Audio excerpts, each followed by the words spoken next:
कुछ important news देख लेते हैं आज का। सो द डेली हिंदू आज हम लोग डिस्कस नहीं कर रहे हैं, बट ओवर द टाइम आज कल परसों में जितनी इम्पोर्टेंट प्रीलिम्स स्पेसिफिक न्यूज आई थी वील बी डिस्कसिंग दैट।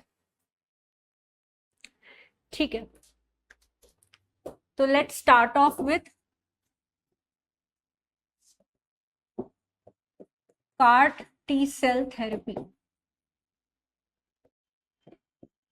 क्या है भाई ये CAR T cell therapy? Has been in news. Lancet एक बहुत ही फेमस मेडिकल जर्नल है, उसका भी रिसेंटली रिपोर्ट आया है कि CAR T cell therapy has seen a success rate of over 75% के अराउंड इसका सक्सेस रेट है। तो किस चीज के रिगार्डिंग ये न्यूज में आता है ऑन एंड ऑफ? ये ऐसा नहीं कि पहली बार न्यूज में आ रहा है, साइंस एंड टेक से रिलेटेड एक इंपॉर्टेंट न्यूज है। Random guess, it's okay. So basically cancer का ये एक ऑल्टरनेटिव ट्रीटमेंट है। Alright, so it is an alternative treatment for cancer. तो लैंसेट एक इंपॉर्टेंट जर्नल है, मेडिकल जर्नल है, globally acclaimed, has proven that 75% CAR T cell therapy एक therapeutical treatment है। Okay, so you understand pharmaceutical treatments होते हैं, therapeutical treatments होते हैं, you have the nutraceutical treatments. Therapy कैसे काम करती है यहाँ पे? थेरापेटिकल कैसे है कि जो इन्फेक्टेड सेल है, राइट, हम सबको पता है कि ब्लड स्ट्रीम में, ह्यूमन बॉडी में जैसे ही इन्फेक्शन एंटर करता है, दो चीजें होती हैं, या तो पहली बार इन्फेक्शन हो रहा है या फिर पहले इन्फेक्शन हो चुका है, दूसरी तीसरी बार हो रहा है, राइट। तो यहाँ पे क्या होता है, जैसे मान लो पहली बार किसी ह्यूमन बॉडी में कोई इन्फेक्शन आया, what will happen? White blood cells के बारे में वी ऑल नो, राइट। तो व्हाइट ब्लड सेल्स में you have the B lymphocyte cells, you have the B lymphocytes and you have the C lymphocytes.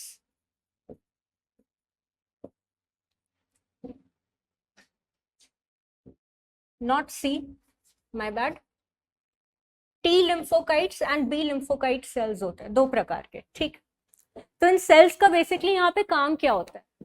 पहली बार अगर infection आ रहा है, enter कर रहा है ह्यूमन बॉडी में, तो एक सेल मेमोराइज कर लेगा कि कैसे इन्फेक्शन जो है बॉडी के अंदर फैल रहा है, right. What is the process कि वो किस तरीके से मल्टीप्लाई हो रहा है, कौन से टाइप के सेल्स को टारगेट कर रहा है, कौन सा प्रोटीन है, आरएनए इन्फेक्शन है, डीएनए इन्फेक्शन, एवरीथिंग, राइट, कि किस टाइप का एंटीजन एंटर किया है, उससे रिलेटेड वो रिलीज करने लगते हैं पैथोजेंस, राइट। उससे रिलेटेड वो एंटीबॉडीज, जो जो इन्फेक्टेड बॉडी है उससे रिलेटेड एंटीबॉडीज, ये फिर बी लिम्फोकाइट सेल मेमोराइज करते हैं इन्फेक्शन का nature, and then they command the T cells to start releasing the antibodies slowly inside the human body to kill the infection.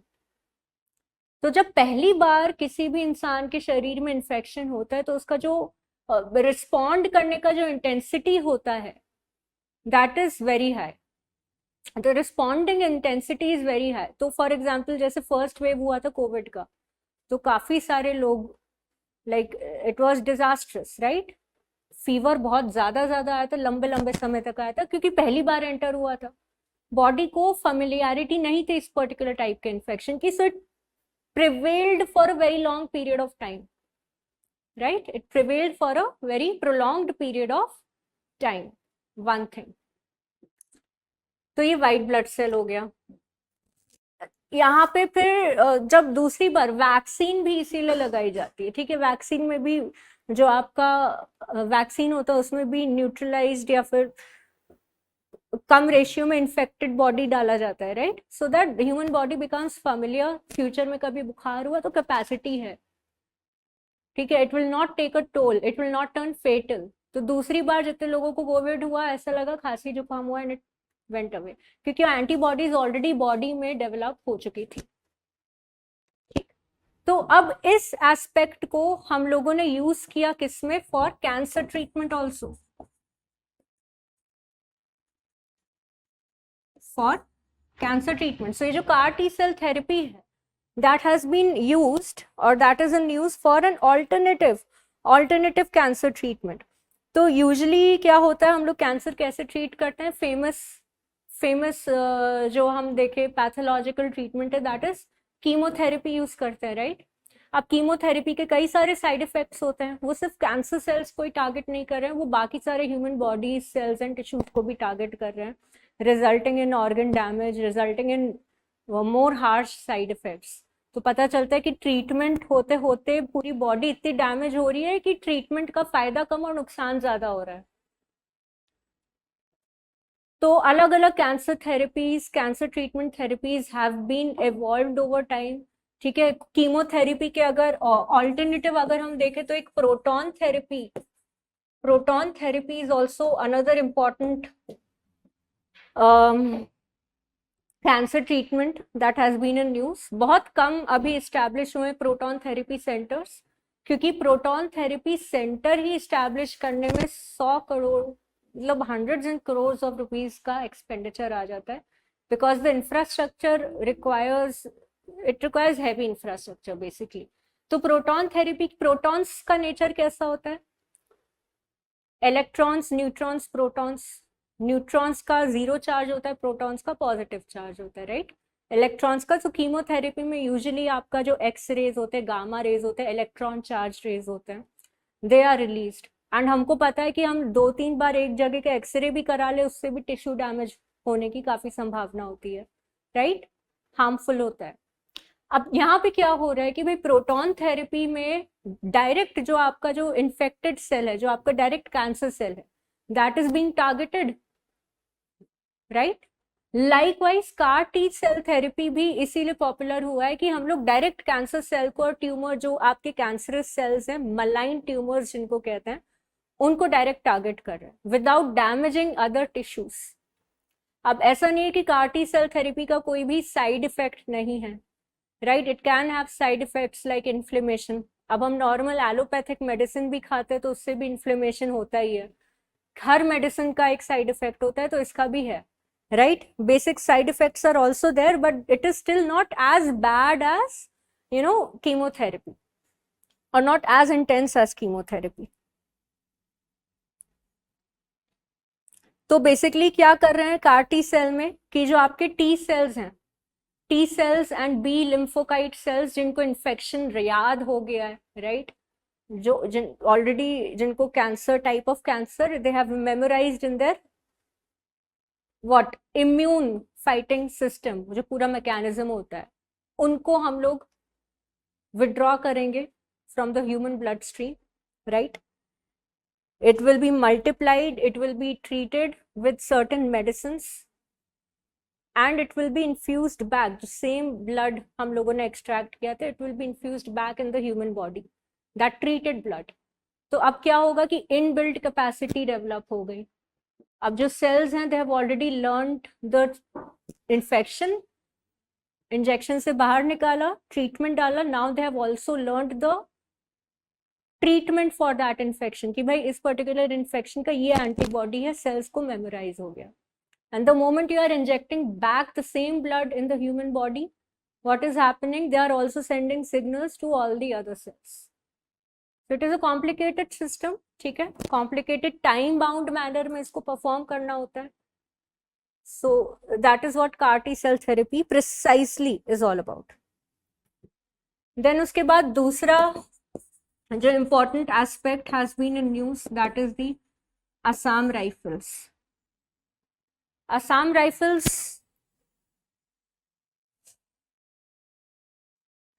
Basically union home minister ने अभी recently announce किया कि Assam rifles का जो base है, they will be relocated to Mizoram. अब क्यों ये न्यूज में आते हैं, क्यों ये इंटरनल सिक्योरिटी GS3 से रिलेटेड ये काफी ज्यादा महत्वपूर्ण और एक इम्पॉर्टेंट पार्ट हो जाता है Assam rifle, right. So basically ये directly ministry of home affairs के अंडर आ जाता है to combat all the counter-insurgency measures, okay, to undertake all the counter-insurgency measures. So what do you understand by this term insurgency? Counter मतलब counter terrorism, terrorism को counter करना. What is insurgency? Insurgency, not intergency, my bad. It is insurgency. What is insurgency? What do you understand by that? Yes?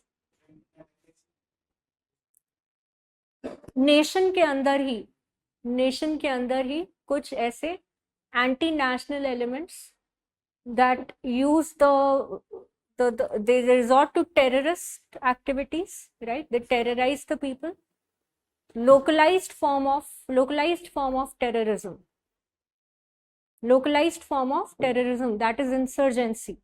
कि देश के अंदर देश का नागरिक ही टेरराइज कर रहा है तो हम उसको टेररिस्ट घोषित करें, इंसर्जेंट घोषित करें. फॉर एग्जाम्पल, आप एग्जाम्पल ले लो. फॉर एग्जाम्पल नागालैंड में सेसेशनिस्ट मूवमेंट या फिर खालिस्तानी मूवमेंट हो गया, राइट? और इवन आसाम में जो आपका बोडो एडमिनिस्ट्रेटिव काउंसिल अब जाके बना है, बट उससे पहले क्या कर रहे थे? For fighting for autonomy they have been terrorising the locals to such an extent कि भाई आसाम में जो फार ऑफ डिस्ट्रिक्ट्स हैं, जैसे कार्बी आंगलोंग फॉर एग्जाम्पल आप ले लो, कि वहां पे एक बच्चे को स्कूल भी जाना है, या कोई और गुवाहाटी, तो फिर भी स्टेट कैपिटल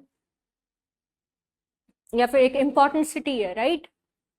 बट जो आउटस्कर्ट्स में है, जो विलेज एरियाज में है, जो फार ऑफ नागालैंड के बॉर्डर से लगे हुए हैं ऐसे विलेजेस है, वहां पे क्या हो रहा है कि एक बच्चे को स्कूल भी जाना है, किसी को मेडिकल स्टोर तक दवाई भी लेने जाना है, that is also becoming very difficult. पता नहीं कब कौन बॉम्ब फोड़ दे. एंड इट्स नॉट लाइक कि क्रॉस बॉर्डर एलिमेंट्स हैं, within the nation only, right? Nagaland for example एक सेपरेट नेशनहुड डिमांड कर रहा है. Two groups are there, right? Two important groups are there in Nagaland. I'm forgetting the exact name. We'll study them in detail जब भी internal security का class करेंगे, right? For example, Darjeeling में भी ऐसा होता है, right? Like there's a tussle going on between Darjeeling and जो नीचे बागडोगरा plains हैं in the state of West Bengal. They are also asking for autonomy, asking for a separate council.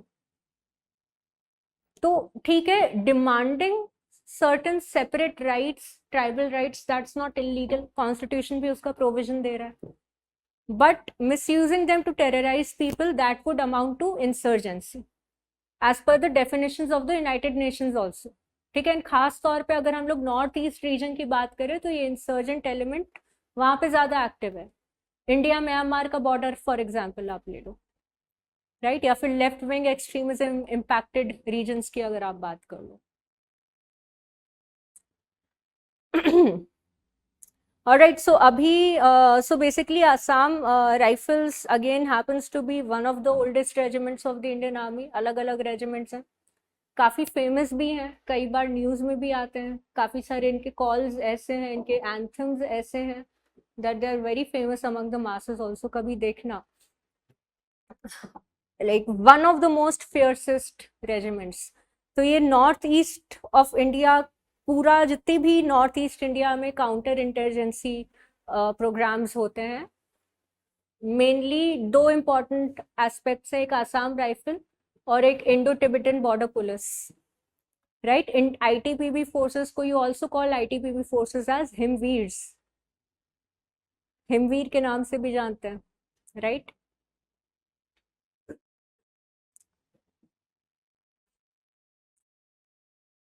So basically इनको world war one के बाद establish किया गया था Assam rifles को. यस,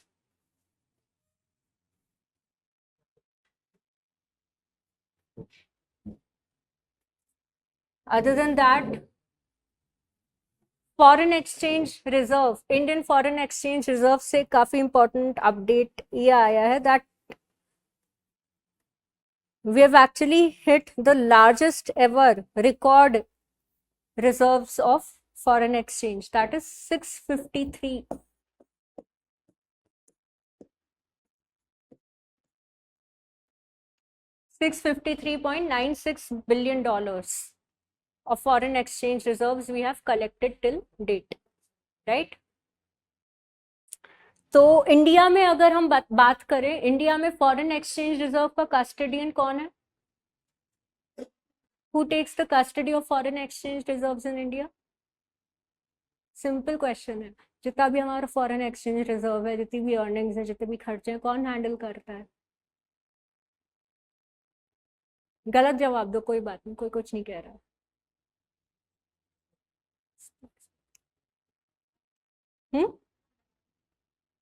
गेस तो करो एक बार। हाँ, RBI. RBI, Reserve bank of India. ठीक है, try to use your like, आप डेली न्यूज़पेपर करते हो? I am ask talking to her यार। हाँ, नहीं, डेली करना स्टार्ट कर दो, ठीक है? डेली करना स्टार्ट कर दो, तो ये जो छोटे छोटे फैक्ट्स होते हैं कि कौन हैंडल कर रहा है फॉरेन एक्सचेंज रिजर्व, ग्रुप पे डाल दिया, ठीक है? ठीक है, तो you just take care of that, okay? चलो, reserve bank of India, reserve bank of India के अंदर आ जाता है आपका foreign exchange department. Reserve bank of India के under you have your foreign exchange department that handles and manages all of the foreign exchange reserves, right? And that is also the key implementing authority of Foreign Exchange Management Act. ठीक है, it is the key implementing authority of the Foreign Exchange Management Act. FEMA को implement करता है, foreign exchange reserves hold करता है। अच्छा, हमारी country में foreign exchange reserves कौन कौन से फॉर्म्स में होल्ड किए जाते हैं? एक तो आपकी फॉरेन करेंसी हो गई, राइट? फॉरेन करेंसी एसेट्स, ठीक। दूसरा गोल्ड। देन आईएमएफ के साथ we hold our special drawing rights. Then आपका रिजर्व ट्रांस। चलो लेट्स हैव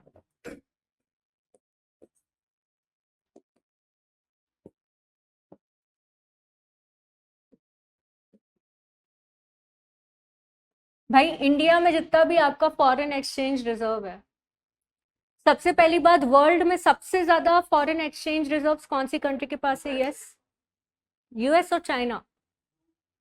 कंफर्म कर लो, 100% श्योर। चलो let's see who wins, US wins और चाइना विंस। मैं नहीं बताऊंगी, आंसर खोजो इसका खुद। सबसे ज्यादा फॉरेन एक्सचेंज रिजर्व्स कौन सी कंट्री के पास है? The first result wins. I go with China, you are going with China, they are going with US, ठीक है? चलो, तो जो फॉरेन एक्सचेंज रिजर्व है आप लोगों का, बेसिकली क्या होता है, जितनी भी हमारी फॉरेन अर्निंग्स होती हैं एक्सपोर्ट इम्पोर्ट से, या फिर कैपिटल रिसीट, कैपिटल एक्सपेंडिचर मिला घटा के, ठीक है, किसी फॉरेन कंट्री से लोन बोरो किया है, या किसी कंट्री को लोन, चाइना, राइट, किसी कंट्री को लोन दिया है, सब कुछ ऐड सब्ट्रैक्ट करके हमारा जितना भी रिजर्व बैलेंस है, that is there with the Reserve bank of India का जो प्रॉपर अकाउंट होता है, that is the foreign exchange reserve, right? अब जितने भी फॉरेन एक्सचेंज ट्रांजैक्शंस होते हैं अलग अलग करेंसीज में होते हैं, ठीक? तो जाहिर सी बात है कि सबसे पहला अगर जो हम देखें जो मोड है to maintain the foreign exchange reserves, that is known as what? Foreign currency assets. क्या होते हैं आपके फॉरेन करेंसी एसेट्स? अलग अलग फॉरेन करेंसीज। सिंपल, ज्यादा कॉम्प्लिकेट नहीं करते हैं, ठीक है? सिंपल सिंपल डेफिनेशन देखते हैं। फिर दूसरा form to hold the foreign exchange reserves is, foreign currency assets में सबसे ज्यादा फॉरेन एक्सचेंज रिजर्व्स हैं। दूसरा अगर हम देखें, that is gold. That is what? Gold. Yes, India world का फर्स्ट लार्जेस्ट या सेकंड लार्जेस्ट इंपोर्टर है गोल्ड का। Largest importer of gold in the world. China versus India, who wins? Who says China? Who says India? Google, आप करो Google, RBI की website पे मिल जाएगा, या तो मिनिस्ट्री ऑफ फाइनेंस की वेबसाइट पे, आईएमएफ की वेबसाइट पे। Alright, gold reserves second highest India के कॉन्टेक्स्ट में सबसे पहले foreign currency asset, second number पे आ जाता है आपका गोल्ड रिजर्व, इंडिया होल्ड करता है। We all know we are the largest importer of gold, right?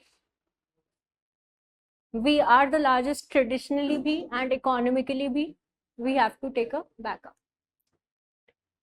Then उसके बाद आ जाते हैं आपके स्पेशल ड्रॉइंग राइट्स, एंड चौथा आ जाता है आपका reserve transposition.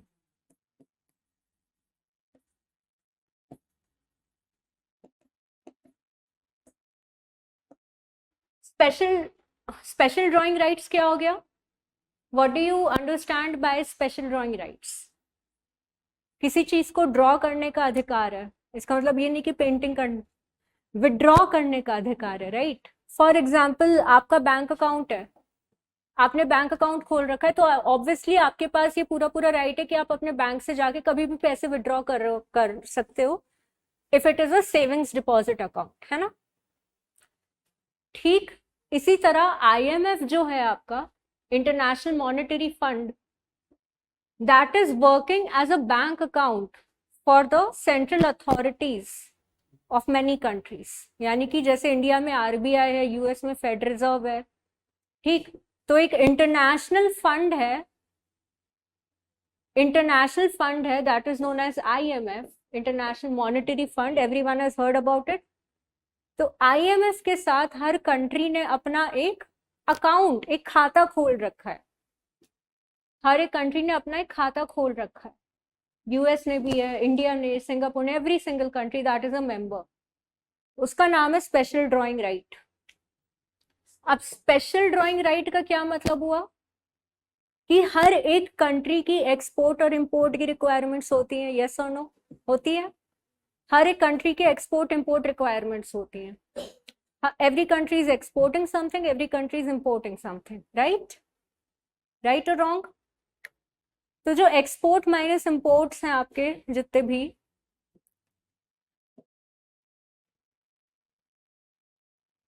It can also be a possibility कि किसी एक कंट्री पे डिपेंडेंसी ज्यादा है। फॉर एग्जाम्पल हमारे जितने भी एक्सपोर्ट इंपोर्ट होते हैं, ज्यादातर अभी भी हम लोग US करेंसी का यूज कर रहे हैं, डॉलराइजेशन का इम्पैक्ट अभी भी है, इवन दो हम लोग इंडियन रुपी को प्रमोट कर रहे हैं इंटरनेशनल ट्रांजैक्शन, बट फिर भी US डॉलर की डिमांड हमारी कंट्री के लिए अभी भी सबसे ज्यादा है। बट इसका मतलब ये नहीं कि हर foreign exchange transaction US dollar में ही हो रहा है, बाकी करेंसीज में भी हो सकता है, राइट? येन में भी हो सकता है, रेमनेबी में भी हो सकता है, राइट? रियाल में भी हो सकता है, पाउंड में भी हो सकता है, right? Depending upon the requirement of every country, her country के पास एक ऐसा अधिकार है कि IMF के साथ मैक्सिमम 5 करेंसी में हम एक रिजर्व मेंटेन करके रख सकते हैं। 5 करेंसीज में अलग अलग अमाउंट्स में छोटे छोटे हम लोग रिजर्व मेंटेन करके रख सकते हैं। सो फॉर एग्जाम्पल हम लोगों को कुछ एक्सपोर्ट इंपोर्ट का रिक्वायरमेंट है, पर उसका ट्रांजैक्शन हमें पाउंड से करना पड़ रहा है इंस्टेड ऑफ डॉलर, और अभी हमारे पास फॉरेन एक्सचेंज रिजर्व में डॉलर कम है, पाउंड कम हो गया, तो स्पेशल ड्रॉइंग राइट हमको क्या अलाउ करता है कि हम यहाँ से कुछ पाउंड्स अपने लिए बोरो कर लें to meet our temporary requirement, और फिर ओवर टाइम जैसे जैसे हमारा पाउंड में दोबारा से अर्निंग होगा, या फिर हम दोबारा से US डॉलर के थ्रू भी हम पे कर सकते हैं कि आप इतने डॉलर्स ले लो एक्सचेंज में और उसके एक्सचेंज में मुझे पाउंड दे दो, right? So that is what special drawing right basically is, मोटा मोटा ऐसे ही काम करता है, राइट? देन आपका आ जाता है रिजर्व ट्रांसपोजिशन। रिजर्व ट्रांसपोजिशन क्या हो गया? बहुत ज्यादा डिफरेंस नहीं स्पेशल ड्रॉइंग राइट और reserve transposition, right? Reserve transposition आपका हो जाता है जैसे ये विड्रॉ करने का इसमें फैसिलिटी है, ये आपका कैपिटल रिजर्व होता है, capital reserve with the IMF। अब इसका जो रोल होता है एकदम अलग हो जाता है। कैपिटल रिजर्व का ये मतलब हो गया कि कल को कोई कंट्री अगर इकोनॉमिक क्राइसिस में जाती है, फॉर एग्जांपल जैसे श्रीलंका गया, राइट? श्रीलंका ने, जैसे अभी पाकिस्तान इकोनॉमिक क्राइसिस में चल रहा है, श्रीलंका पहले इकोनॉमिक क्राइसिस में गया था, व्हाट हैपेंड? IMF ने बेल आउट किया, the word that we often come across in news that is bail out. Bail out का क्या मतलब हो गया? बेल आउट का क्या मतलब हो गया कि हम लोग कंट्री की मदद कर रहे हैं, we are helping the country out economically, उस प्रॉब्लम से बाहर निकालने की वी आर मदद कर रहे हैं हम लोग कंट्री की। That is simply what bail out is and bail out means, right. India में भी 291 में जब क्राइसिस आया था, आईएमएफ ने ही तो लोन दिया था। 2 हफ्ते के ही फॉरेन एक्सचेंज रिजर्व्स बच रहे थे। 2 हफ्ते बाद क्या एफईआर हमारा खत्म हो जाता है और इंपोर्ट क्रूड ऑयल और दवाई तक इंपोर्ट करने के रिजर्व्स नहीं बच रहे थे। What did IMF do? IMF ने कंडीशनल लेंडिंग कर दी। कंडीशनल लेंडिंग मतलब हम इसी कंडीशन पे लोन देंगे जब तुम कुछ चेंजेस इंप्लीमेंट करके लाओगे, तभी एलपीजी रिफॉर्म्स है। दोनों तरीके से होता है, दोनों तरीके से होता है, ठीक है। एक आपका जब प्रीवियस ईयर क्वेश्चन आया था, जब श्रीलंकन इकोनॉमिक क्राइसिस हुआ था, उसके नेक्स्ट ईयर ही क्वेश्चन आ गया था रैपिड क्रेडिट फैसिलिटी। काफी बार न्यूज में भी आ रहा था। रैपिड क्रेडिट फैसिलिटी क्या होता है? और एक आ जाता है आपका एक्सटेंडेड क्रेडिट फैसिलिटी।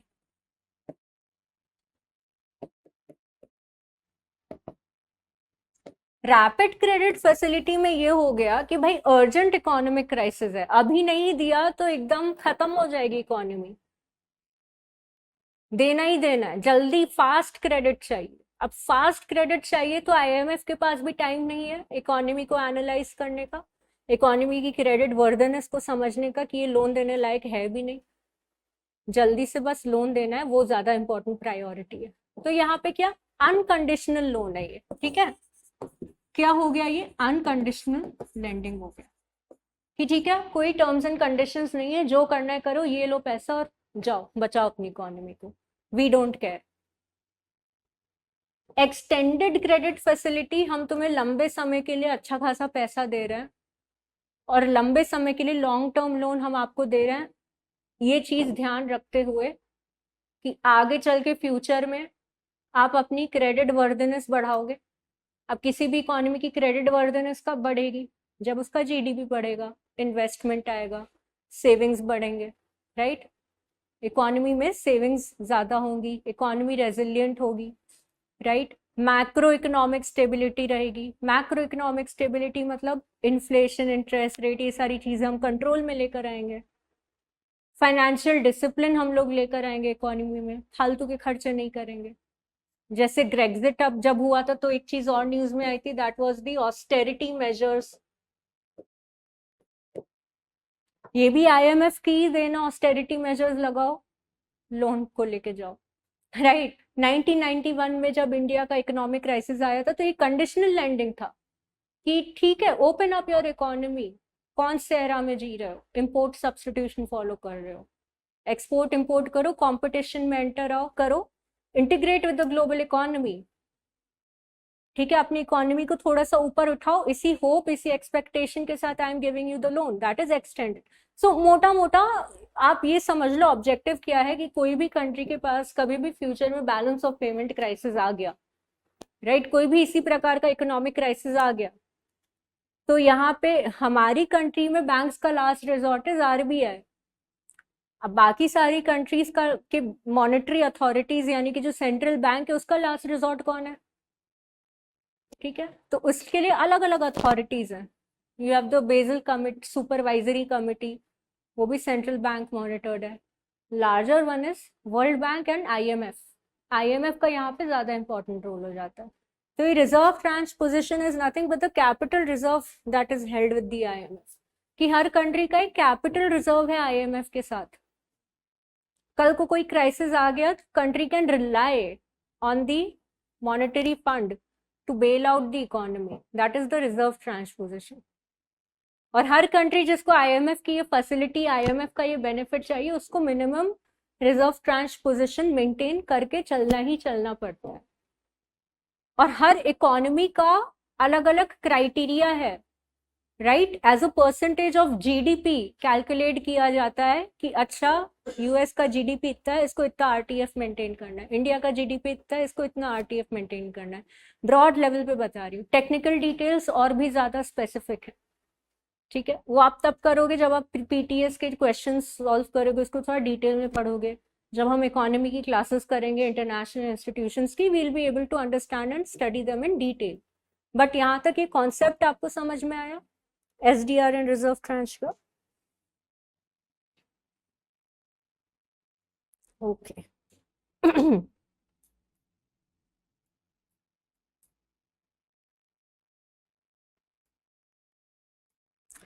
अच्छा, अब next is the Raisina Hill Dialogue के बारे में सबने सुना है?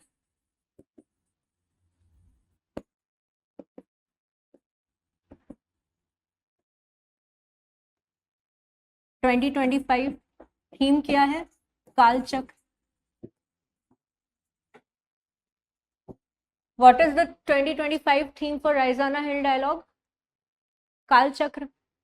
कालचक्र, that is peace, prosperity, people, peace and planet.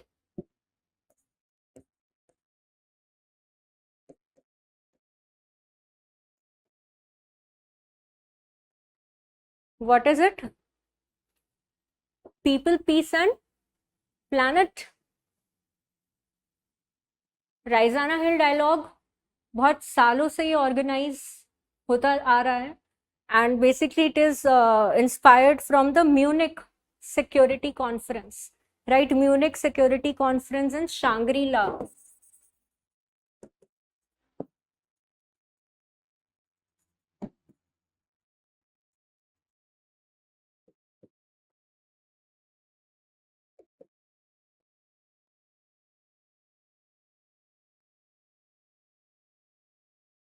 Munich Security Conference और शांग्री-ला डायलॉग जैसे important conferences, international conferences inspired होके we came up with our own Raisina Hill dialogue.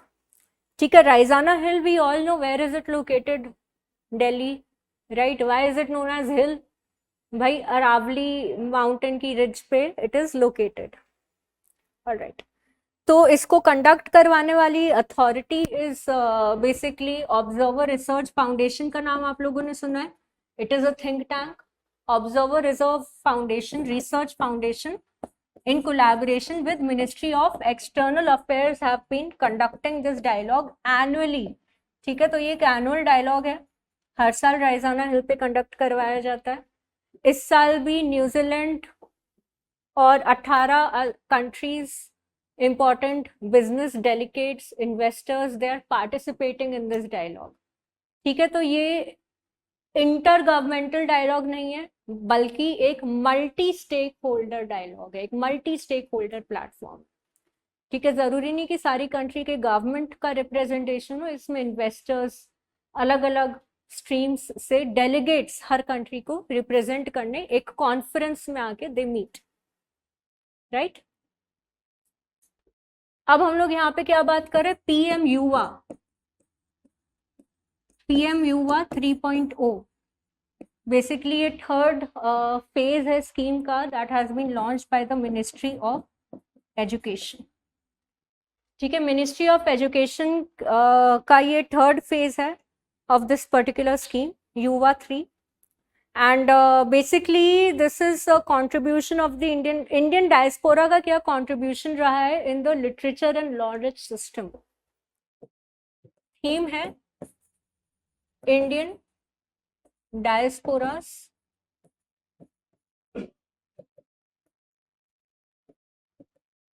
contribution in literature knowledge। What do you understand by Indian diaspora? Yes, Indian origin people जो दूसरे देशों में रह रहे हैं, right? For any XYZ reason, ज्यादातर British द्वारा जो आपके अग्रीमेंट बॉन्डेड लेबर्स थे या फिर अपनी मर्जी से बाहर जाके रह रहे हैं एंड उनके descendants are of Indian origin but उनकी सिटीजनशिप दूसरी कंट्री के, right? For example Fiji, Caribbean, Mauritius, even Australia, US, Canada, सब जगह ही इंडियन डायस्पोरा, राइट। तो उनका लिटरेचर में और नॉलेज सिस्टम में क्या कंट्रीब्यूशन रहा है, that is one of the key theme, right. और इसको इम्प्लीमेंट करने वाली जो अथॉरिटी है that would be NBT. NBT का नाम आप लोगों ने सुना होगा, that is the national book trust, right, that is the national book trust.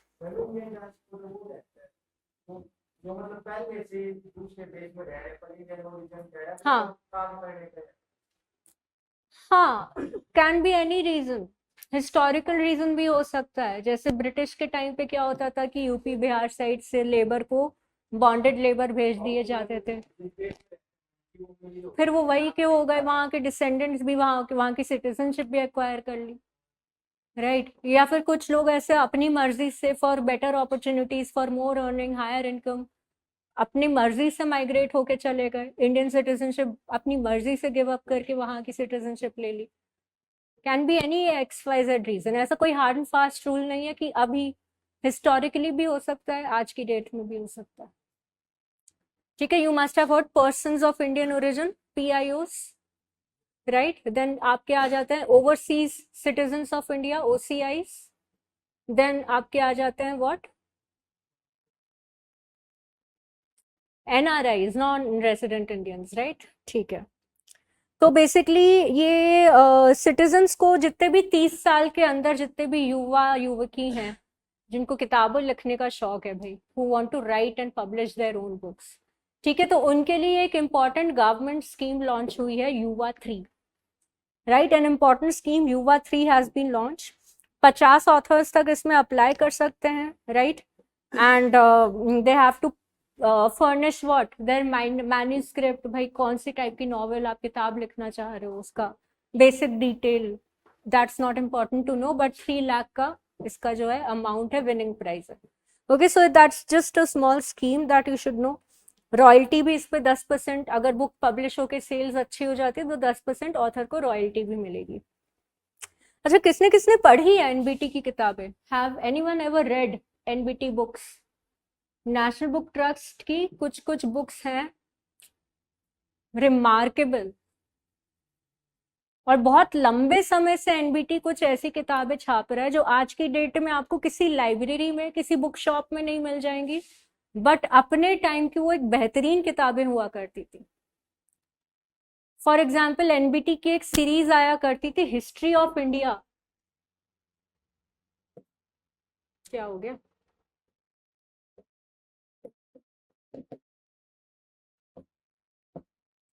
History of India नाम की एक सीरीज थी जिसमें लाइक आज की NCERT standard book Bhupinder Singh सब फेल, उस लेवल का हिस्ट्री, छोटी सी बुकलेट होती थी, पतली सी।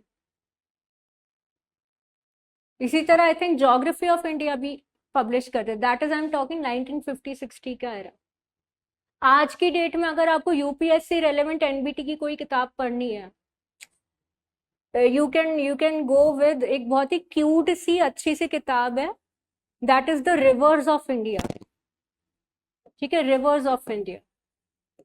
अब रिवर्स ऑफ इंडिया को इस तरीके से एनबीटी वालों ने पब्लिश किया है, जो भी ऑथर है जिसने एनबीटी के थ्रू पब्लिश किया है, कि हर एक चैप्टर एक रिवर के ऊपर बेस्ड है, और जो रिवर है वो खुद का नरेटर है। मतलब जैसे गंगा रिवर सिस्टम के बारे में इंफॉर्मेशन देनी है तो it is from the words of Ganga river only, उनको पर्सोनिफाई करके river Ganga is narrating her story, that okay, this is how I originate, these are the theories associated with my origin, की शिव जी के जटाओं से बह के मैं धरती पर आती हूँ, देन कौन से ग्लेशियर से, देन पूरा पूरा सब कुछ नॉलेज है उसमें, and it is very interesting story telling format. कभी टाइम मिले या जैसे पढ़ाई से ब्रेक लेने का मन हो पर पढ़ने का भी मन हो, you can go ahead with NBT books, कभी ट्राई करना। Go to NBT website only, ठीक है, एनबीटी के आप वेबसाइट पे जाओगे ना, आपको इन किताबों की लिस्ट मिल जाएगी। Usually do you guys read books other than UPSC वाला किताबें? कौन सा एनी फेवरेट किताब? Anyone? What kind of novels do you like to read? You? No? आप बताओ। Good life, good vibes. Oh अरे वाह, Rich Dad Poor Dad, Atomic Habit, Psychology of Money. हाँ सब समझ रहे हैं। विक्रम बेताल, हाँ। यू, आप पढ़ते हो किताब? नहीं, पढ़ा करो भाई, बहुत। और हिंदी लिटरेचर पकड़ो यार, मजा आ जाता है। बट एक से एक बेहतरीन कथाएं आपको हिंदी लिटरेचर में मिल जाएंगी। इंग्लिश तो है ही है, वो तो बचपन से ही पढ़ते आ रहे हैं, स्कूल टाइम से। शेक्सपियर उठा लो, गोदान, माल, आर के नारायण।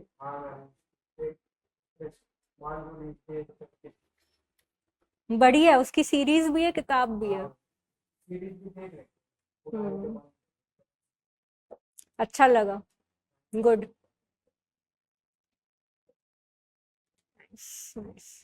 चलो ठीक है, tuberculosis has been in news.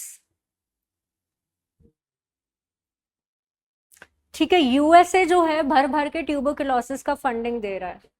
अभी रिसेंटली न्यूज आई कि अब global TB elimination, global TB agenda है। ग्लोबल टीबी एजेंडा ये कह रहा है कि यार 2030 तक टीबी खत्म हो जाना चाहिए, एकदम विलुप्त हो जाना चाहिए इस दुनिया से। राइट, देखो डब्ल्यूएचओ का अलग अलग क्राइटेरिया होता है, right. There is one criteria कि डिजीज कब एलिमिनेट हो रही है, देयर इज अनदर क्राइटेरिया कि डिजीज कब इरेडिकेट हो रही है। ठीक है, तो एलिमिनेशन मतलब 100 में से 10 लोगों को डिजीज हो रही है, कम लोगों को हो रही है बट अभी भी है। इरेडिकेशन का मतलब मोटा मोटा कि 100 में से एक इंसान को हो रही है, rarest of the rare case, वो भी गलती से हो गई होगी, कि मतलब एकदम अब ना के बराबर है डिजीज।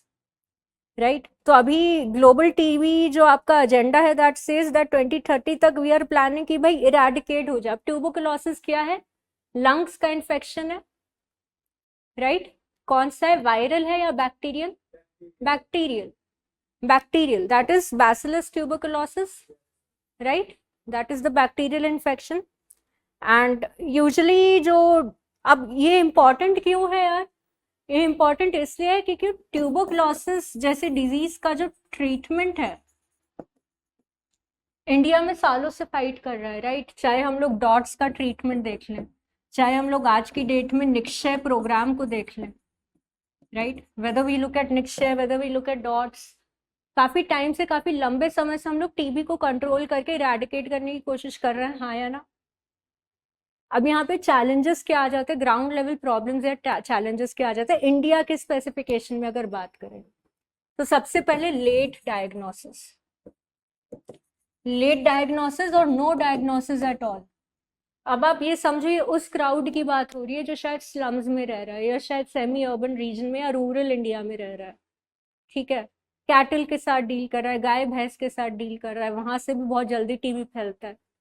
लिविंग कंडीशंस हेल्दी नहीं है, गंदा पानी, गंदा खाना, right, leading to diseases like typhoid, malaria, TB, we all know that.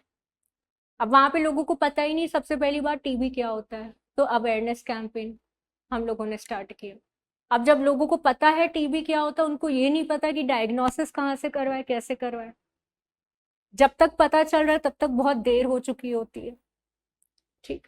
तो सबसे पहले government of India came up with the DOTS program, ठीक है, DOTS, डॉट्स। डॉट्स क्या हो गया? एक टारगेटेड प्रोग्राम हो गया to fight off the TB infection.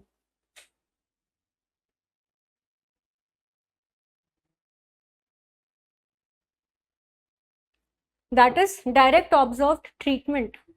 WTO recommended methodology है, इंडिया ने अडॉप्ट करी थी under the national TB policy, very early 2000 से चलता चला आ रहा है। अब यहाँ पे क्या करते हैं कि जितने भी टीबी के पेशेंट्स हैं उनको क्लोजली मॉनिटर करते हैं। इसका जो ट्रीटमेंट होता है 6-6, 12-12 महीने चल रहा है। एंड उसमें ऑब्वियसली बैक्टीरियल इन्फेक्शन है, तो वी आर गिविंग एंटीबायोटिक्स। और एंटीबायोटिक्स और एलोपैथिक ट्रीटमेंट का एक रूल होता है कि कोर्स कंप्लीट करना चाहिए। वाई? एंटीबायोटिक ट्रीटमेंट में अगर if we are not able to complete the course of the antibiotic, बहुत ज्यादा चांसेस होते हैं कि इन्फेक्शन रिलैप्स हो जाए बॉडी में। अब जब बॉडी में इन्फेक्शन रिलैप्स हो जाएगा, देन व्हाट विल हैपन? दो चीजें भाई, रिलैप्स होना मतलब और भी ज्यादा डेंजर होता है, फेटल होता है, बिकॉज जो बैक्टीरिया होता है वो और स्ट्रांग हो जाता है। Right, exactly. तो जो टीबी का जो ट्रीटमेंट है, because of non completion of the courses, right, dots treatment चल रहा है 6 महीने, पता चला 3 महीने दवाई खाई, ठीक लगने लगा तो कोर्स कंप्लीट नहीं किया, छोड़ दिया, 6 महीने बाद पता चल रहा है फिर से टीबी हो गया। तो जो फिर से टीबी हो रहा है वहां पे जो बैक्टीरिया है that is multi drug resistant, और वर्स्ट से वर्स्ट केस सिनेरियो में एक्सट्रीमली ड्रग रेजिस्टेंट। ये ड्रग रेजिस्टेंस कैसे बिल्ड हो रही है भाई? बैक्टीरियल जो टीबी बैक्टीरिया उसका भी क्या इम्यून सिस्टम होता है, राइट?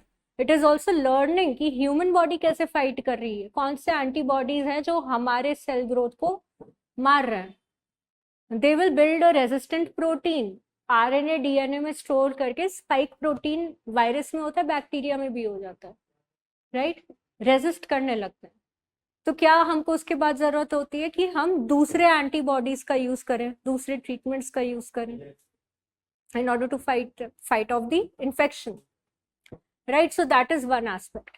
तो इस चीज को ओवरकम करने के लिए आफ्टर 2014 एक ऑनलाइन पोर्टल हम लोगों ने लॉन्च कर दिया, that is the Nikshay portal. अब निक्षय पोर्टल में और भी क्लोजली मॉनिटर कर रहे हैं, घर पे जाके डायग्नोस कर रहे हैं, घर पे जाके मेडिसिन दे रहे हैं, एंड जबरदस्ती इंश्योर किया जा रहा है कि भाई बच्चे की तरह दवाई टाइम पे लो और कोर्स पूरा करो। Along with that, dietary supplements and even monetary and financial help is now also being given to treat TB.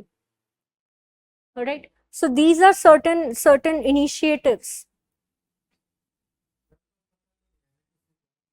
मतलब नहीं, देखो देखो इट डिपेंड्स। यहाँ पे जो आपका हो जाता है कि लोकल गवर्नमेंट का क्या रोल है, बहुत इंपॉर्टेंट। फॉर एग्जाम्पल जो आपका हेल्थ है, हेल्थ एंड डिजीजेस, कॉन्स्टिट्यूशन के कौन से 7th शेड्यूल के कौन से भाग में आ रहा है? यूनियन लिस्ट, स्टेट लिस्ट या कॉन्करेंट लिस्ट? स्टेट या कॉन्करेंट, बोथ, दोनों के लिए इंपॉर्टेंट, राइट? अब यहाँ पे स्टेट गवर्नमेंट और लोकल गवर्नमेंट क्या कर रही है? रजिस्टर कर रही है, राइट? अब रजिस्टर भी कैसे करेंगे टीबी केसेस को? जब लोगों को पता होगा, अवेयरनेस होगी। तो यहाँ पे रिस्पॉन्सिबिलिटी आ जाती है ब्यूरोक्रेसी की, लोकल गवर्नेंस की, कि भाई जहां से हमको पहले टीबी के केसेस ज्यादा मिले, चांसेस है कि बाद में भी वहां पे केसेस हो, एनालाइजिंग पास डेटा, तो वहां पे हमने अवेयरनेस फैलाना स्टार्ट कर दिया कि what are the precautions you can take, what are the symptoms. ये सिम्टम्स अगर आपको देखे तुरंत डॉक्टर के पास जाओ, डायग्नोसिस कराओ। अच्छा, कहाँ जाना है, कैसे डायग्नोसिस कराना है? आप बेनिफिशियरी हो तो फ्री में डायग्नोसिस हो जाएगा।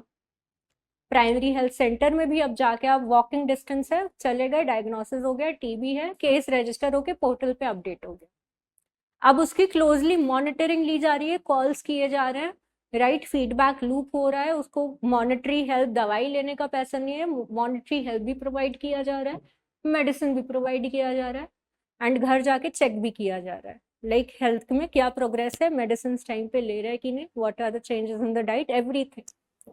तो मतलब कि और भी ज्यादा एक तरीके से कहो कि we are having a surgical strike against this particular disease at a very individual level, at a very specific level, right? कुछ इंपॉर्टेंट अगर हम लोग ड्रग्स देख ले तो आइजोनियाजिड एंड रिफैम्पिसिन,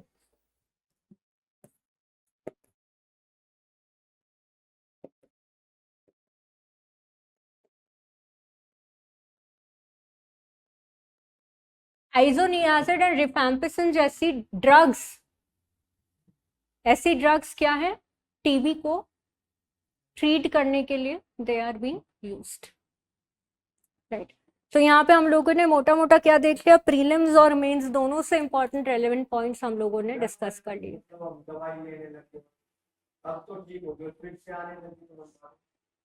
तो फिर उसका ट्रीटमेंट और भी इंटेंस हो जाएगा, क्योंकि रिलैप्स का मतलब ही यही होता है कि जो नया बैक्टीरियल इन्फेक्शन हुआ है दैट इज ड्रग रेजिस्टेंट, फिर उसके ऊपर पुराना ट्रीटमेंट नहीं इम्पैक्ट करेगा, ठीक है? इसीलिए एमडीआर और एक्सडीआर की जो ड्रग्स होती हैं, एमडीआर और एक्सडीआर टीबी की, they are much more intense, side effect भी फिर उसका ज़्यादा होता है। और फिर यहाँ पे जो ट्रेडिशनल ड्रग्स हैं, जो आइसोनियाजिड रिफैम्पिसिन है, फिर वहाँ पे वो काम नहीं आएंगे।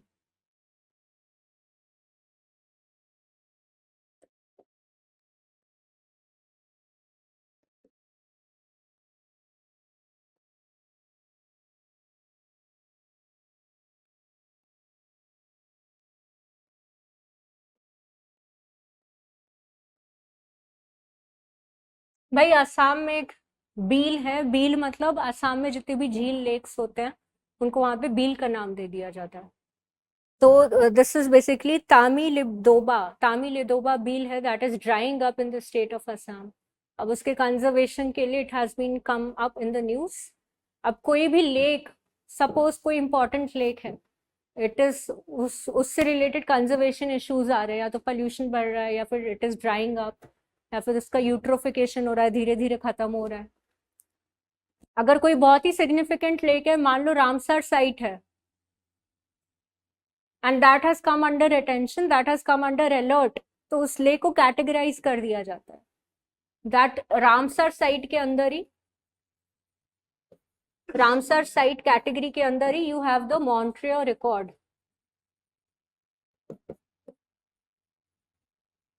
राइट। जितने भी लेक्स हैं जिनको एक्सट्रीम अटेंशन की जरूरत है, जो अंडर थ्रेट है, they are added to this Montreal record. India में चिलिका लेक को पहले मॉन्ट्रियल रिकॉर्ड में अराउंड 1990s ऐड किया गया था, देन उस पर कंजर्वेशन एफर्ट हुआ, it was preserve finally being a good health, इसको रिकॉर्ड से हटा दिया। अब ये जो बील आया है न्यूज में, that is not a Ramsar site but still very very significant and has been come up in news. तो यहाँ पे Pobitora wildlife sanctuary is very famous for Indian rhino, right, Indian rhino species. तो यहाँ पे जो problem है, और हैदराबाद में there was a Hussain Sagar lake. Hussain Sagar lake basically एक रामसर साइट है, but it is a man made lake, ठीक है। मैन मेड यानी कि आर्टिफिशियल लेक है। तो इसमें जो प्रॉब्लम है, same problem Hussain Sagar lake में भी देखने को मिली थी कई साल पहले। That is the growth of an invasive species that is known as what, water hyacinth. That is the growth of an invasive species known as the water hyacinth, right. तो ये एक प्रकार की क्या हो गई, आपकी इन्वेसिव स्पीशी होती है दैट डैमेजेस और डिसरप्ट्स द ओवरऑल एक्वेटिक इकोसिस्टम का जो इक्विलिब्रियम होता है उसको एक्सट्रीमली डिसबैलेंस कर देता है, right? So basically it is poisonous to the local ecosystem. It looks very good actually. दिखने में बड़ा सुंदर सा होता है, लगता है कि natural beauty, aesthetic, but that is not at all the case, right. So basically that is why it has come in news. छोटा सा न्यूज है। अगर हम लोग GS2 का एक और पार्ट देखें, मेलियोडोसिस, नाम नहीं याद होता है, ऐसे ऐसे नाम आ जाते हैं, मुझे देख के पढ़ाना पड़ रहा है, ठीक है। मिलियोडोसिस नाम की एक डिजीज है जो कि स्टेट ऑफ उड़ीसा में दोबारा से इरप्ट हुई है, ठीक है। अचानक से लोगों के बीच में फैलना स्टार्ट हुई है, ठीक है। तो ये एक सीजनल इन्फेक्शन है, ठीक है, सीजनल इन्फेक्शन है, बट बहुत ज्यादा फेटल है। जैसे फेटल इन द सेंस कि इसका कोई ट्रीटमेंट नहीं है, इसका कोई वैक्सीन नहीं है। मतलब इसका जो ट्रीटमेंट है, but it is a long term treatment, 1 साल 2 साल लग जाता है ठीक होने में। मैक्सिमम केसेस में इट इज फेटल, कुछ डिजीजेस होती हैं जो एनिमल टू ह्यूमन ट्रांसमिट होती हैं, उन डिजीजेस को क्या कहते हैं, जो जानवरों से इंसानों के बीच में, कोविड-19, जूनोटिक डिजीज। तो ये जियोनोटिक डिजीज नहीं है, ये किसी जानवर से नहीं फैल रही है। ये कैसे फैल रही है, ये एबायोटिक फैक्टर से फैल रही है। एबायोटिक यानी कि सॉइल, वाटर, एयर, राइट। तो जो आपका कॉन्टैमिनेटेड सॉइल है, contaminated soil, contaminated water body है, उसकी वजह से ये disease rampantly it is spreading out. And ज्यादातर बच्चों में, जैसे आपका सॉइल हेलमिंथ वायरस होता है, सॉइल हेलमिंथ को अगर हम आम भाषा में बोले तो जैसे छोटे बच्चों के लिए नहीं कहते पेट में कीड़े लग गए, एग्जैक्टली, वेरी नाइस, हाँ, तो उसके लिए हम लोग रेगुलर हर 6 महीने में स्कूल्स में भी एंटीबायोटिक्स डिस्ट्रीब्यूट करते हैं, राइट। ज्यादातर बच्चे मिट्टी खाते हैं, मड में खेलते हैं, डिजीज हो जाती है ना। तो ये भी क्या है, ये भी एक तरीके की ऐसी ही डिजीज है, but it is much more intense, उसमें पेट में अल्सर भी हो जाता है, राइट। इसमें हाँ, फीवर भी हो जाता है, कफ भी होता है, निमोनिया जैसे सिम्टम्स होता नहीं है, जैसे सिम्टम्स होते हैं, right. Prolonged stomach infection, vomiting, ये सारे सिम्टम्स होते हैं। बट द थिंग इज कि विटमोर डिजीज के नाम से भी ये जाना जाता है, also known as the Whitmore disease. But the thing is कि इट इज लीथल बिकॉज इसका कोई वैक्सीन नहीं है, राइट। ट्रीटमेंट है बट लॉन्ग टर्म ट्रीटमेंट है, एंड मोर इम्पोर्टेंटली 15 साल से कम उम्र के बच्चों को ज्यादा इम्पैक्ट या इन्फेक्ट करता है। Usually it is a water borne disease. तो अभी जब भी Orissa is one of the states जहाँ पे ट्रॉपिकल साइक्लोन्स, हरिकेन, रेनफॉल ज्यादा बार, तो जितनी बार ऐसा कोई केस आता है साइक्लोन जैसा या रेनफॉल थंडरस्टॉर्म जैसा, तो ऐसी डिजीज कोस्टल रीजन्स में ज्यादा देखने को प्रेवलेंट मिलती है, right. So this is broad level पे मेंस के पर्सपेक्टिव से देखें तो इसको हम लोग डिजास्टर मैनेजमेंट और उसके साइड इफेक्ट से भी लिंक कर सकते हैं, राइट। कि डिजास्टर से सिर्फ इंफ्रास्ट्रक्चर ही नहीं डिस्टर्ब होता है, प्रोबेबिलिटी है कि डिजीजेस भी स्प्रेड हो जाए, राइट। तो यहाँ पे एक पब्लिक हेल्थ वाला फैक्टर भी आ जाएगा। Odisha is also one of the state that has set standard for all the other states in the country when it comes to disaster management and resilience, right? Adults में ज्यादा common है, adults में नहीं, sorry, बच्चों में ज्यादा common है।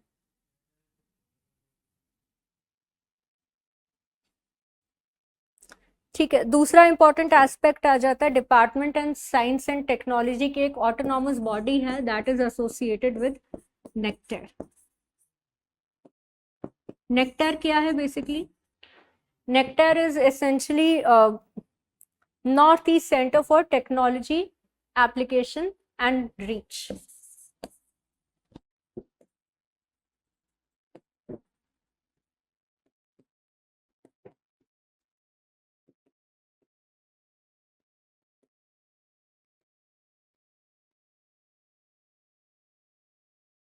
ठीक है, यूजुअली अगर ऐसा कोई क्वेश्चन वैसे आएगा नहीं, बट यूजुअली हमको लगेगा कि ये नॉर्थ ईस्ट में लोकेटेड है, तो जरूर जाहिर सी बात है कि मिनिस्ट्री ऑफ नॉर्थ ईस्ट मॉडर्नर के अंदर आ जाएगा, ministry of the development of the north east region, right. But ऐसा कुछ नहीं है, ये आ जाता है किसके अंदर? Department of science and technology के अंडर ये एक autonomous body, okay. It is an autonomous body under the ministry of science and technology, more specifically under the department of science and tech, right. तो basically इसका जो important aspect है, permanent campus अभी शिलोंग में खुला है, राइट। इसका permanent campus Shillong में खुला है। शिलोंग से रिलेटेड एक और इम्पोर्टेंट फैक्ट है, इंडिया की पहली national sports university, yes, national sports university is also there in the state of Shillong only, very important. ठीक है, तो ये रिसर्च, अब नॉर्थ ईस्ट क्या है? नॉर्थ ईस्ट ऑल्सो अगर हम देखें तो काफी डाइवर्स रीजन है, राइट। काफी स्कोप है यहाँ पे, हाइड्रोकार्बन्स का बहुत ज्यादा स्कोप है, हाइड्रोकार्बन एक्सप्लोरेशन, राइट। यहाँ पे ग्रासलैंड्स भी है नॉर्थ ईस्ट में, राइट। नॉर्थ ईस्ट में आपके ट्रॉपिकल रेन फॉरेस्ट भी है, डेसिडुअस फॉरेस्ट भी है, नेचुरल रिसोर्सेज भी, आपको मिनरल रिसोर्सेज भी ज्यादातर मिलते हैं। बट यहाँ पे एक अगर हम एस्पेक्ट देखें, एक प्लांट है, एक ट्री है या ग्रास है, आप लोग बताना। Bamboo, it stopped being a tree when? Year नहीं पूछ रहे हैं, एवरीवन अग्रीज कि grass, right? Technically it is a grass only, but इसका अगर लीगल इम्प्लीकेशन देखें तो earlier under the Indian forest act इसको पहले ट्री की कैटेगरी में काउंट किया जाता था. Biologically technically it is grass, but earlier it was counted as a tree. अब क्यों इसको ट्री की कैटेगरी में ऐड किया जाता था, अब नहीं? रीजन बीइंग, अब क्योंकि वो पहले ट्री था, उसका deforestation, commercial usages, cultivation, interstate transportation में बहुत ज्यादा प्रॉब्लम्स आने लगते थे, क्योंकि स्टेट टू स्टेट अलग अलग रूल्स रेगुलेशंस होते हैं with respect to timber, with respect to cutting of trees and deforestation. तो फिर एक अमेंडमेंट लाया गया जहां पे इसको टेक्निकली भी एक ग्रास की कैटेगरी में इंक्लूड कर दिया गया, और है भी ये वर्ल्ड की tallest grass, bamboo, right?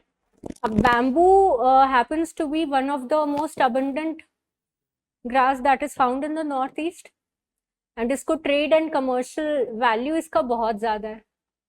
Okay, तो इससे रिलेटेड एक इम्पॉर्टेंट जो है वो न्यूज़ आया है कि कैसे हम लोग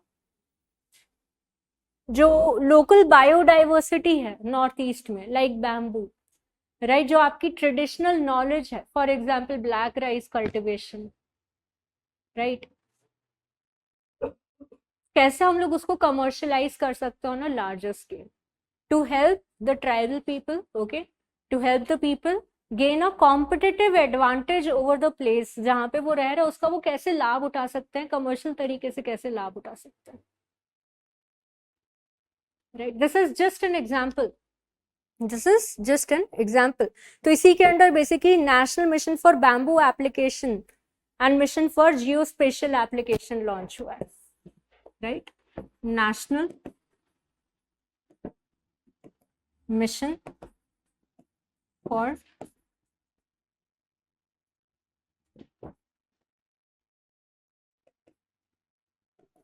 कि भाई बैम्बू को हम लोग और कौन सी चीजों में यूज कर सकते हैं other than the traditional use, जैसे फर्नीचर में यूज कर लिया, जैसे क्विजीन्स में यूज कर लिया, राइट?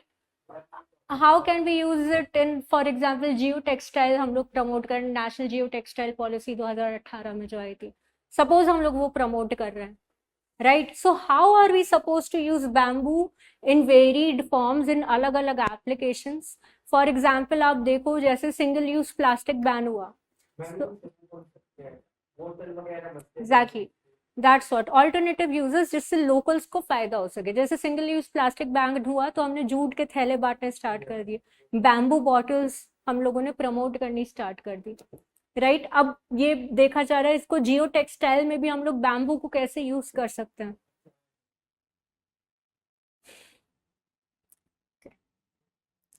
ठीक है, ठीक इसी तरह national mission for geospatial application, right, horticulture में, right, employment and skill development, watershed management, mesh net solution, ये सारे एस्पेक्ट्स हैं. How are we suppose to diversify and help the local community.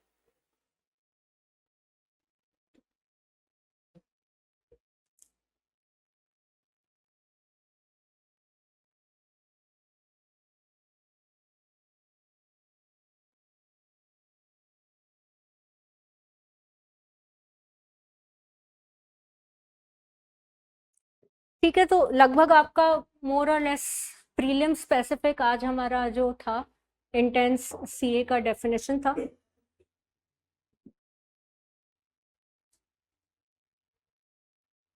एक बार इसको थोड़ा सा डिटेल में देख लेते हैं. National mission for bamboo application,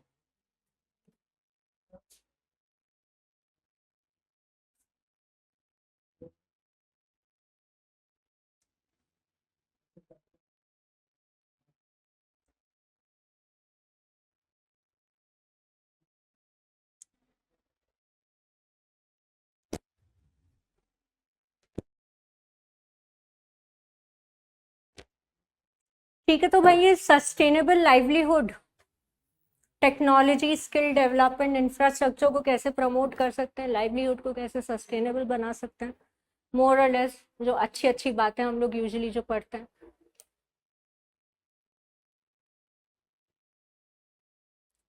ठीक है, what are the support measures that we can undertake in the public private partnership. Okay, north east India में अगर हम लोग देखें तो मॉडर्न ने, लोकल एजेंसीज ने ब्रॉड लेवल पे, इंटरनेशनल लेवल पे, not just at the national level, Amazon, Flipkart के साथ भी पार्टनरशिप कर रखी है। वहाँ पे जो माइनर फॉरेस्ट प्रोड्यूस एक्सट्रैक्ट होकर आता है, that is very different from what is extracted from the rest of the country, right. आप लोगों ने कभी एक इनिशिएटिव के बारे में सुना होगा, that is the GOAL initiative. GOAL के बारे में कभी सुना है? तो ये एक टाई अप है मिनिस्ट्री ऑफ ट्राइबल अफेयर्स का with, I think it is with Google, yes, कि जो ट्राइबल कम्युनिटीज हैं, जो लोकल प्रोड्यूस है, जो उनका जो माइनर फॉरेस्ट प्रोड्यूस है या ट्रेडिशनल हैंडीक्राफ्ट या कुछ भी प्रोडक्ट वो बना रहे हैं, राइट, तो कैसे हम उनको कमर्शलाइज कर सकते हैं, कैसे हम उनको, यहाँ पे ट्राइबल कम्युनिटी को अब ट्रेन किया जा रहा है how to promote themselves on social media platforms, on e commerce platforms, कैसे पॉइंट ऑफ सेल डिवाइस क्या होती है, कैसे उसको यूज किया जाता है, बैंक अकाउंट खोले जा रहे हैं, राइट। सो यहाँ पे पब्लिक प्राइवेट पार्टनरशिप ज्यादा इंटेंस हमको देखने को मिल रही है, specially in the north eastern belt of India. Reason being, broad level पे इसका रीजन है कि वहां पे लोग आउट माइग्रेशन सबसे पहले रोकना चाह रहे हैं, कि वहां से लोग माइग्रेट करके दिल्ली आ रहे हैं search of employment, good, integration हो रहा है, बट वहाँ का लोकल जो कल्चर है वो लूज आउट नहीं होना चाहिए। वहाँ पे जो लोग ज्यादा लिटरेट नहीं, जो अफोर्ड नहीं कर पा रहे, उनकी हम कैसे मदद कर सकते हैं। Same is also happening with communities in Himalayan states, several communities in Himalayan states also. For example, Changtha tribe है लद्दाख में, पश्मीना वुल जो वीव करते हैं, right? So that is another thing. Another aspect is कि कैसे हम लोग नॉर्थ ईस्ट के लोगों को कैसे हम लोग फाइनेंशियली एम्पावर कर सकते हैं, कैसे we can generate entrepreneurs out of north east people in order to control the Chinese influence also. Exactly.